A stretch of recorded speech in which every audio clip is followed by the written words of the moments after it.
आदाब नाजरीन। केटीआर और हरीश राव की तेलंगाना काबीना में वापसी से टीआरएस कारकुनों में मसरत की लहर पैदा हो गई। इनमें जोश वलवला बढ़ गया है। एक ऐसे वक्त जबकि तेलंगाना में टीआरएस को बीजेपी से खतरा लाक है।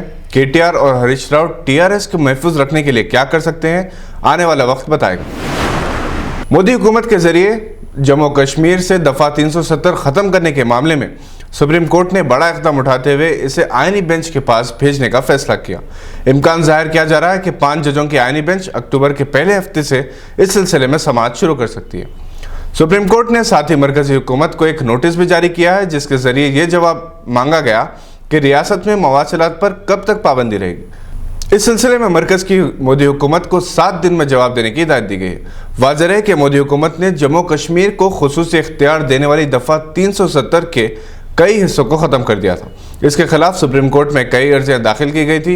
इन्हीं अर्जी पर समाअत करते हुए सुप्रीम कोर्ट ने आज फैसला सुनाया कि अब इस मामले को 5 जजों की आईनी बेंच देखेगी।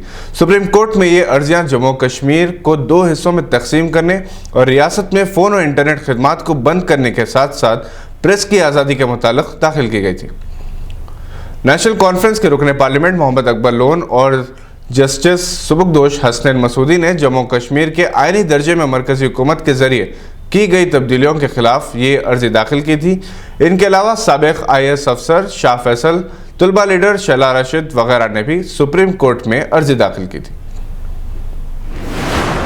क्रिकेट की तारीख का ऑल टाइम ग्रेट कौन है, बेन स्टोक्स या सचिन तेंदुलकर?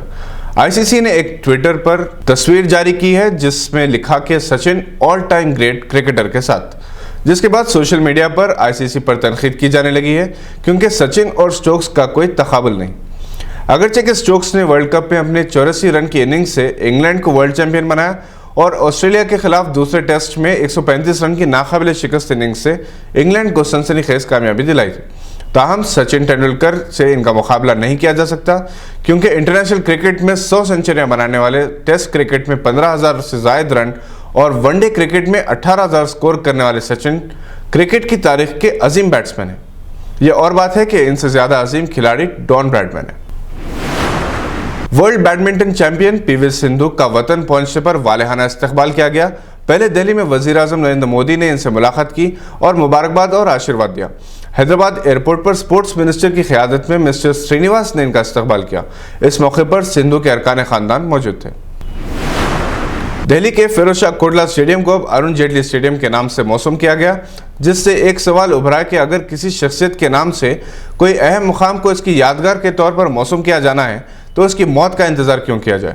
ये काम जेटली की जिंदगी में किया जाता तो शायद बीजेपी के खदावर कायद को अपने ताज़ीम और तकरीम का खुशगवार एहसास होता। वैसे दिल्ली में मुस्लिम नाम से मौसूम सड़कों के नाम की तब्दीली का सिलसिला जारी है। हो सकता है कि स्टेडियम के नाम की तब्दीली भी इसी सिलसिले की कड़ी है। अगरचे मैदान फिरोजशाह कोटला मैदान ही रहेगा और स्टेडियम का नाम अरुण जेटली स्टेडियम रखा जाएगा। मिस्टर जेटली का गुज़िश्ता 24 अगस्त को इंतकाल हो गया था। वो 1999 से 2013 तक DDCA के सदर रहे। DDCA के सदर रजत शर्मा ने ये जानकारी देते हुए बताया कि इस बारे में आइंदा 12 सितंबर को दारुल हुकूमत में एक तकरीब के दौरान ये ऐलान किया जाएगा। इसी तकरीब में कोटला के एक स्टैंड का नाम हिंदुस्तानी कप्तान विराट कोहली के नाम पर भी रखा जाएगा। रजत शर्मा ने कहा कि जेटली को ये DDCA की जानिब से खिराज तहसीन होगा।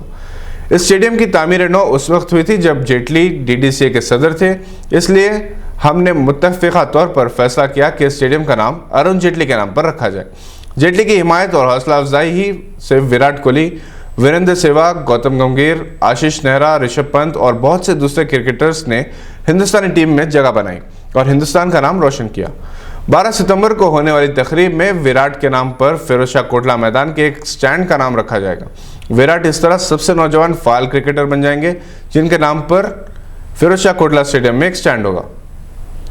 ये तकरीब जवाहरलाल नेहरू स्टेडियम कॉम्प्लेक्स वाक़े वेट लिफ्टिंग हॉल में होगी। तकरीब में मरकजी वज़ीर दाखिला अमित शाह मेहमान ख़ुसूसी होंगे और मरकजी वज़ीर किरण रिजिजू इस मौके पर मेहमान ज़ीफ़ार होंगे। विराट ऐसे तीसरे खिलाड़ी होंगे जिनके नाम पर स्टैंड होगा। इससे पहले बिशन सिंह बेदी और मोहिंदर अमरनाथ के नाम पर कोटला के 2 स्टैंड्स के नाम रखे गए, लेकिन ये दोनों खिलाड़ी रिटायर हो चुके थे और इनके रिटायर होने के काफ़ी साल बाद जाकर कोटला में इनके नाम पर स्टैंड रखा गया, जबकि इस हॉल ऑफ फेम में विराट सबसे नौजवान और फाल खिलाड़ी हैं।